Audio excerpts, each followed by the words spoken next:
ሄርሜላ በነገራችን ላይ አብርሃም እንደሚወዳትና እንደማይወዳት ራሱ ማለት ነው በትንሽዬ ነገር ማወቅ ትችል ነበር። ግን እቺ የሆነች ልፍስፍስ እናንተ አንድ ጥያቄ ልጠይቃቸው። እውነት ድንግልናውን የወሰደው አብርሃም ነው እንዴ? ማለት ድንግልናውን ስለወሰደው እንዴት ነው ከሌላ ወንድ ጋር መሆን ምናምን ብላ አስባ ይሁን እንዴ እንደዚህ ልጥፍ ተሞጨጨጭ ያለችበት ሰውየው ላይ እና ምን ይመስላችኋል? ግን እስቲ እንደ ሀሳብ አቅርቦልኝ እስቲ ንገሩኝ፣ ሹክ በለኝ እስቲ ማለት ነው።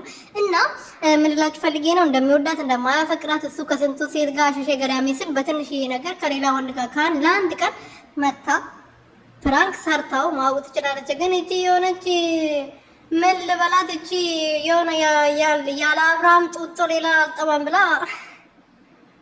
ወይኔ ተዋረድኩ። እኔማ ሰላም ቤተሰቦች እንዴት ናችሁልኝ? እኔ ያለው እግዚአብሔር ይመስገን። ለዚህ ቻናል ለዚህ ቤት አዲስ የሆናችሁ ሰብስክራይብ ያደረጋችሁ ቤተሰብ ሆኑልኝ የኔ ውዶች፣ ሰላማችሁ ብዝት ይበልልኝ።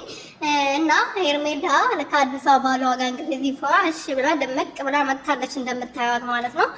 ምክንያቱም አብርሃምን ያው ለትንሽ ቀን ለሶስት ቀን እንደዛ ተመላልሶ ይቅርታ ስጠይቃት ከዛ በፊት ደግሞ ከሩቲ ጋር ከፍቅር ጋር ሆኖ ሲጫወትባት ያው አይተናል። እና እሷ ደግሞ አይኑ አይገለጥም ሰው እኛው ራሱ በካሜራ አይተነው እንዴት እንደዚህ ያደርጋል እንዴት እሺ ማለት የለብሽም ብለን ስንመክራት ነበር። እሷ ግን አጠገቡ ቆማ ያው ሁሉ ነገር ሲፈጠር አይታ ዛሬ ግን ያው ምንም እንዳልተፈጠረ ልብ ሰጠውክ አሳልፌ ፍቅር ዘፈኑ እኮ የምለው ልብ ሰጠውሽ አሳልፌ ፍቅር ብቻ ነው ለኔ ትርፌ ነው የምለው። እሷ ግን ገለበ